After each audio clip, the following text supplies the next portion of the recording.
So I'd like you to just relax into this body, the island of your body, and feel as if you are a part of a beautiful chain of islands, but you are you.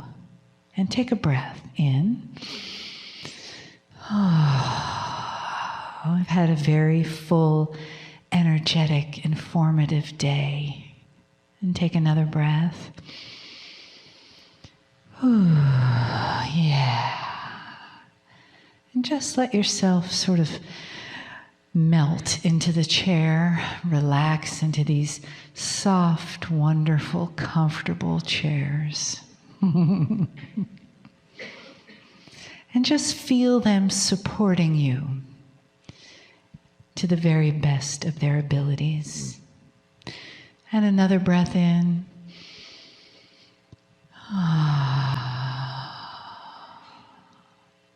Feel your feet resting on our beautiful Mother Gaia.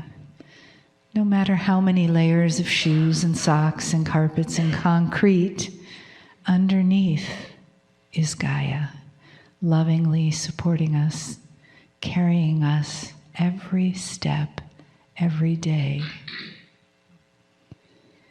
And the big hug that comes around this beautiful planet from without our galaxy that says, dear humans, you are here. We love you. You're doing a great job. And welcome the energy, the loving energy, the informative energy of our beautiful guide, Kryon. As these words come to you that give us so many treasures and so many gifts. Greetings, dear ones. I am Kryon of Magnetic Service. The real message that I had for all of you was given this morning. But it has to do with the unknown, does it not? That there is a system that you have within yourselves which hides. A consciousness of the body that stands ready to assist you. Should you wish to start a process of what I would call not enlightenment, but of becoming bigger in what you know. Bigger in what you know. That pulls you forward and shows you things, that puts you in the right place if you listen. Now, this is hidden from you. As much is hidden from you. This particular channel, this evening, will not be an endurance event. In fact, it's a fun one, if you want to use that word for myself. Now, my partner doesn't know where we're going here. And if he did, he probably would not want to go there. Because it begs controversy within anyone who is listening, reading. But I've got to say the things that I've got to say. Here is the premise of tonight's teaching. Everything that you judge on this planet comes from the resource of what you know. And that then biases the result of the judgment. Every decision you make about what you find in history, every decision goes through a logic process, an intellectual process, one that is honored, perhaps even the scientific process, based upon only what you know. And that then brings you to conclusions that are often as wrong as they can be. There is no mysteriousness to this. It is absolutely agreed that this is the best you can do. How can you come to any other decisions based upon things that you might not know or be aware of? But what I want to tell you, dear human beings, that in this modern age, in this culture today, you don't know much. You don't know much about what is out there, what happened historically. You don't know about the past cultures who've never left you anything to look at. You don't know about the things that you just assume were certain ways because you're using your logic and today's reasoning to judge the past. And so I want to bring up some examples, and this is fun for me. If you can use that word, it's delightful for me because I get to expose some things for you to think about because of what you didn't know. So let me start with an example that you will understand completely. I'm going to label this lesson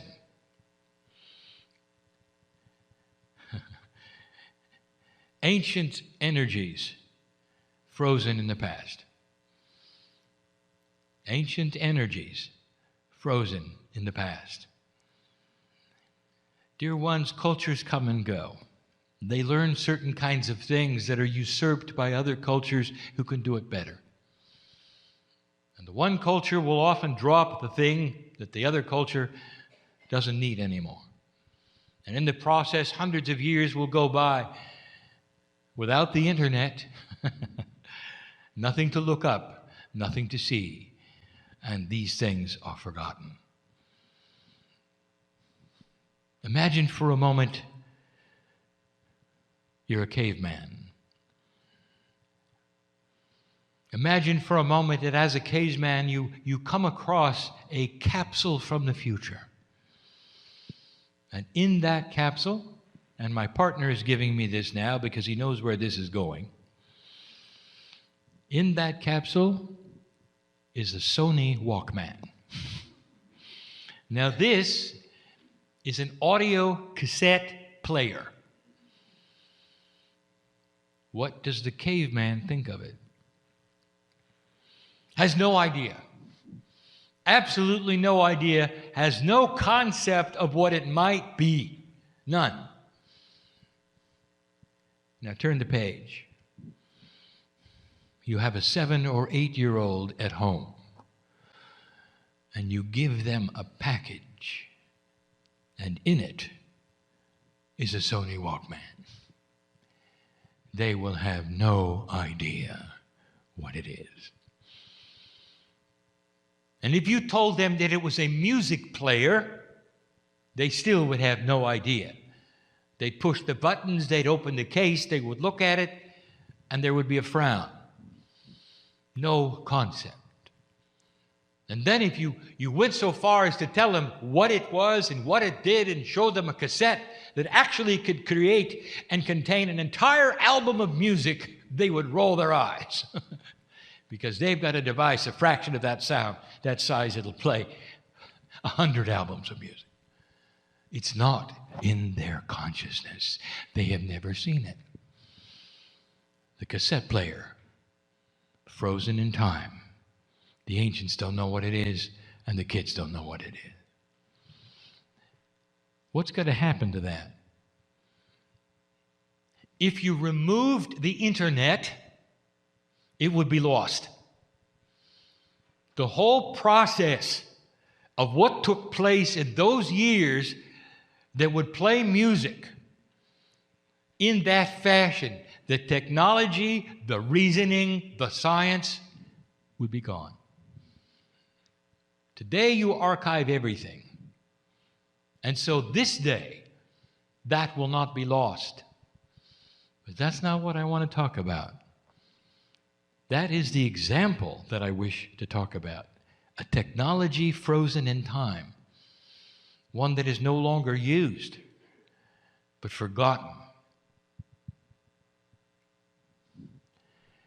Is it possible that there are others? And I don't want to talk about technology now. I would like to talk about processes, cultures, beliefs, what you don't know. Now, your DNA is not working very well, less than 40%. And so when you see certain kinds of things, you're not able to pull on the akasha. You can't go in and get the truth. You can only make decisions based on what you know. There's a place on this planet where the indigenous have created roads that go nowhere.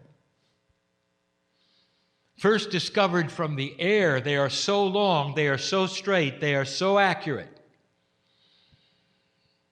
and they go nowhere. And you take a look at the craftsmanship that went into them, and you can even see some of them were paved beautifully. Straight as you can make it. And they go for sometimes hundreds of kilometers. And they go nowhere. What do you think of that? And so the human being summons up the highest logic possible. And they may form committees. And they may look at all the possibilities of what those roads were for. And they will say, well, they did not have vehicles, so there was no reason for them to really build roads at all. Especially not that straight that went not even to another city. They simply went. Interesting, when you view them from the air, they look oddly like runways. Runways. So the next logical thought, because humans have runways now, is that they are runways from the past. The next logical thought is that they exist because something needs runways. What is it? Flying craft. Aliens. Do you see the logic here? Do you understand what I am saying? That you, as human beings, are viewing that culture from your point of view and not theirs. So there is an entire group of humanity that looks at the long roads. We won't even identify them. Created by the ancients. And you will say they were runway. Those from the stars. So I'll tell you what they are. And I'll tell you the folly of what you decided they are. And that's fun for me. Not fun for my partner. Fun for me. First of all, does it make sense to you that a craft from the stars that would have to know about interdimensional travel, that would come through interstellar space, would need a runway? You haven't thought of that, did you? I want you to go back to that culture, because you don't know what they faced. You don't know what they were doing. This is a place on earth right now that is barren. Nothing grows there, but that's not where it was when they were there. It was flourishing. But as the rain stopped, in their culture, their God told them to build a road. And they did. And they didn't question it. And the longer the road was, the higher the honor was to their God, who would then give them rain. And it never came. And they built and they built and they built. And they built it as perfect as they could. And the longer the road, the better chance they had of rain. And it never came. Little by little, they died out until the last one was gone, leaving only the road. That's the truth. Did you know that? Did you know about their God? Did you know about their culture? Did you know about their weather? Did you know any of the things? And the answer is no. Frozen in time, lost in history, never written down without an internet, leads you to only think about the things that you understand in your culture, because you have aircraft. They had to be runways. That's just one of so many things, dear ones. There is a reason why I'm giving you this, and you're going to see it in a moment. Geology is much the same. We've discussed this before. You base all of your geological suppositions, what you see in the canyons that are formed, on one premise, that time did these things. But you weren't there to watch it. And you base that upon what you see today. A very benevolent planet that doesn't have a lot of upheaval. A benevolent planet that just sits there. A benevolent planet that is worn by time, maybe millions of years, to create erosion here and these things there. Let me take you to a 300-year period that created the Grand Canyon a long time ago, where an entire ocean ran in both directions because of upheavals in the earth over 300 years and carved that canyon so quickly. Geologists will tell you they find a delta on both ends of the canyons. That makes sense to you. It ran in both directions. Ask them if they found seashells around there, and they'll say, yes, there was an ocean. Ran both directions, carved that canyon 300 years. I was there. You can only decide that based upon what you know, not what you don't know. And geologists don't know that. And they don't have that within them to even suppose it, because there's no evidence. Because the timing is not apparent yet. There will be some things that they will discover which will lead to this. You watch. Someday they will admit that the entire thing was short-lived and happened very quickly. You see what I'm saying? That knowledge was frozen in time. You don't have it. You didn't have pictures of it. You don't have that today because the earth is quiet instead of one that is dynamic. And so you suppose that all of it was done over millions of years of a little river that carved the whole thing. It didn't. The ancients created huge, enormous structures. They had blocks of granite that weighed tons, taken from quarries a long distance away, building monuments that would seem impossible today. And so you look at them and you say, it was impossible. They couldn't have done it. They didn't have the technology today. There's no way they could have built them without certain kinds of machines. And that is your decision. And so how did they do it? Well, again, they had to have help. They probably had levitation devices from outer space. Now I'm going to break a paradigm and tell you a truth, and you may not believe it. No, they didn't.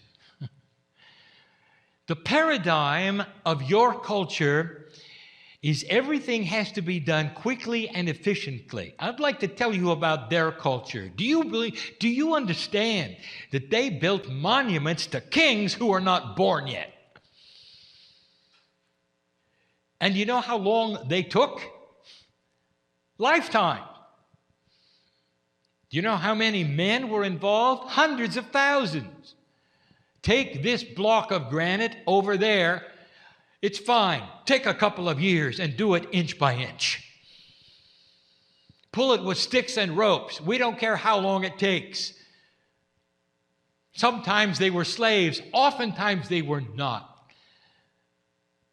They were voluntarily there to help their king, the one who was in the womb of the queen. The one who would have a pyramid, perhaps, or another kind of a structure, perhaps, when he died. And they would give 2-3 weeks a year all over the country. By the thousands they came to pull the ropes, to grease the poles. And what they had that you don't realize was math, a lot of it. They understood pulleys, all the things that you know about today, about reduction of force, they knew about.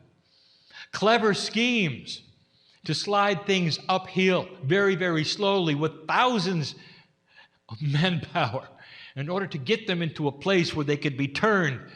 You think the pyramids always look like pyramids? What do buildings look like when they're being built to you? Do they look like the finished building? Do you think perhaps they had things around them to help? And they did. But it wasn't in your culture, and it's a science frozen in time. Frozen in time. Though there are hints of what they did. Not many. That's the truth.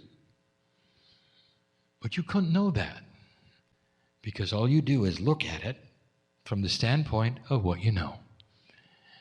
The idea of something taking years, maybe a lifetime, with thousands and thousands and thousands of men involved is not in your consciousness. You don't build things that way today. So you don't extrapolate that into the formula of what they did.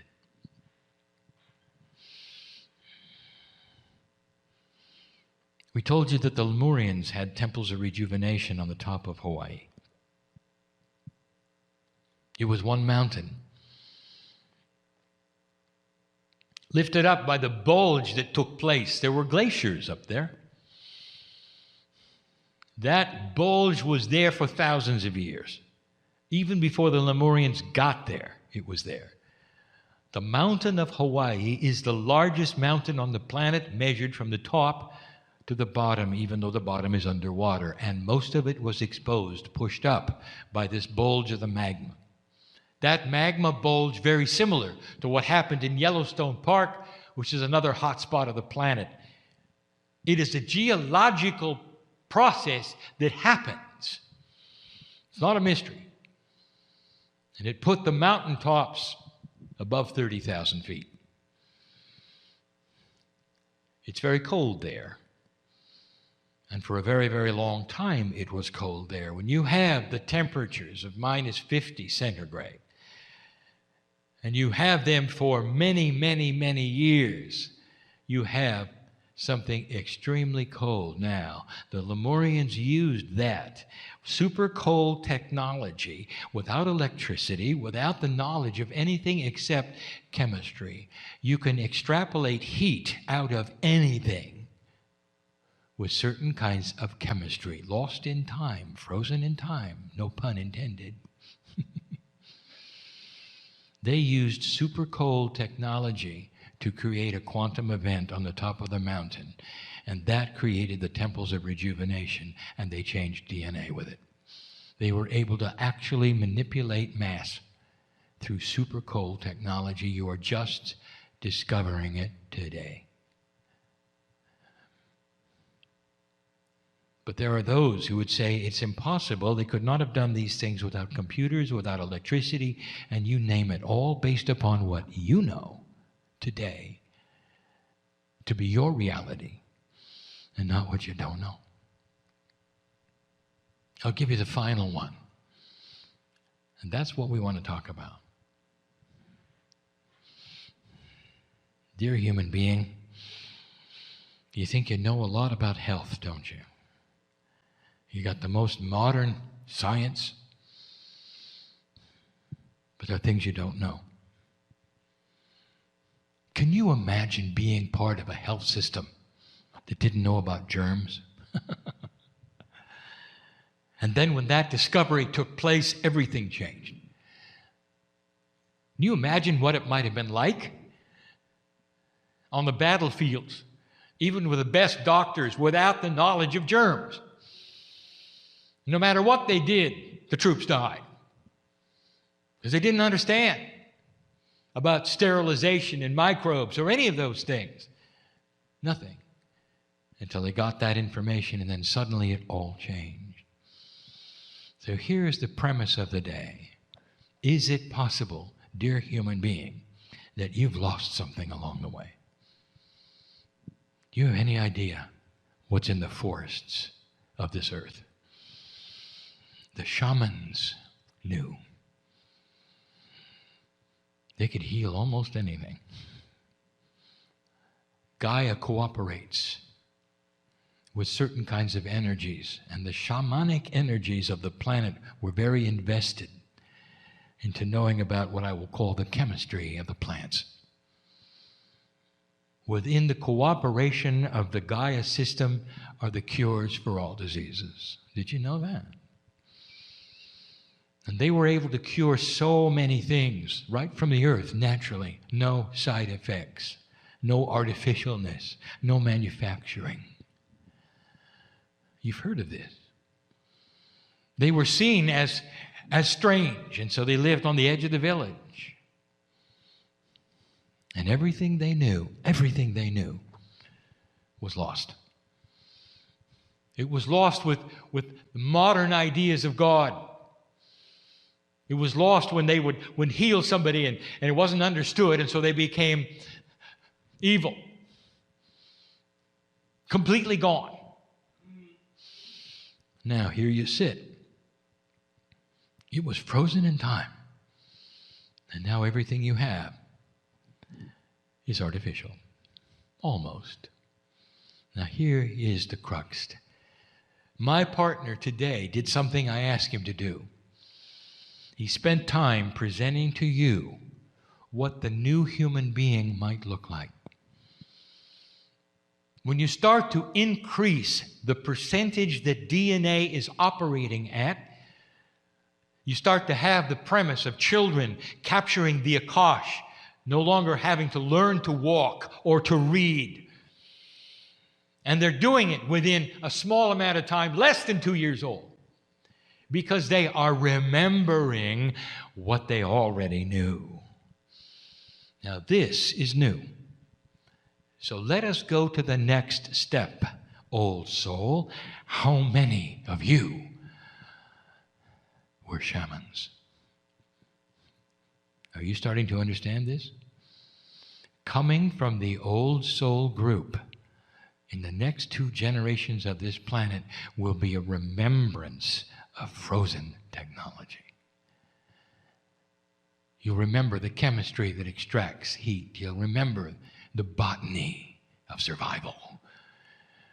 And it will come to you in pieces and parts, and there will be certain ones of you who will become famous for the discoveries that are simply remembering what used to be. The beginning of a revolution, not in medicine, but in the relationship to the forests, will start to occur. And these things will be pulled out of the remembrance of the shamanic energies and information that so many of you participated in.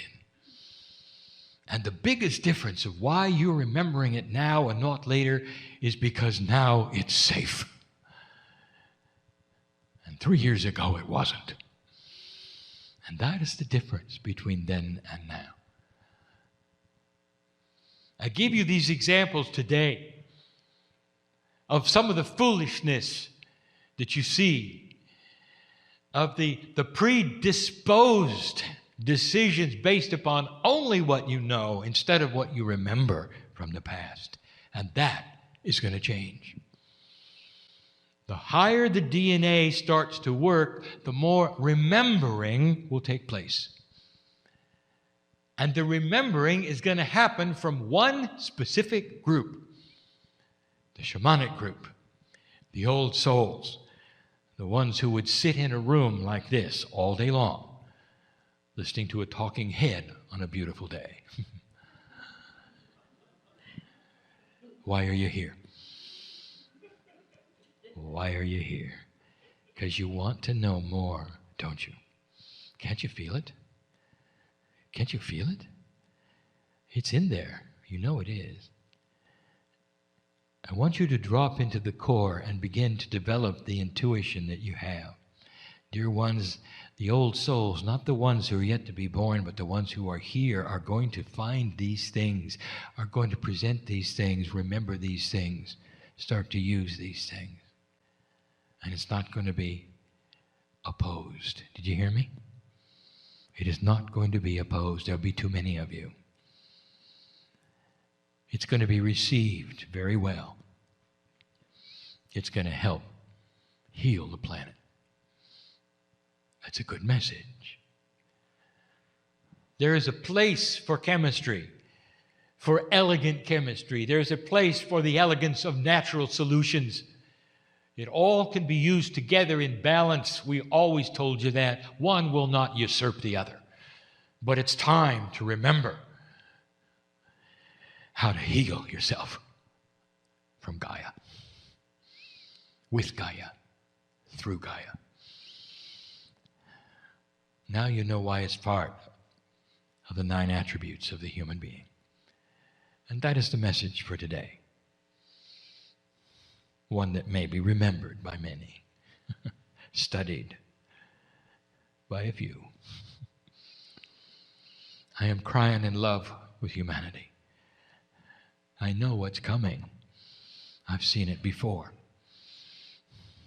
Don't let the attributes you see around you fool you into believing things are not getting better. I told you that the old energy will fight back. There are so many humans who want to draw it back to the way it was, dear ones. They will not succeed. And so it is.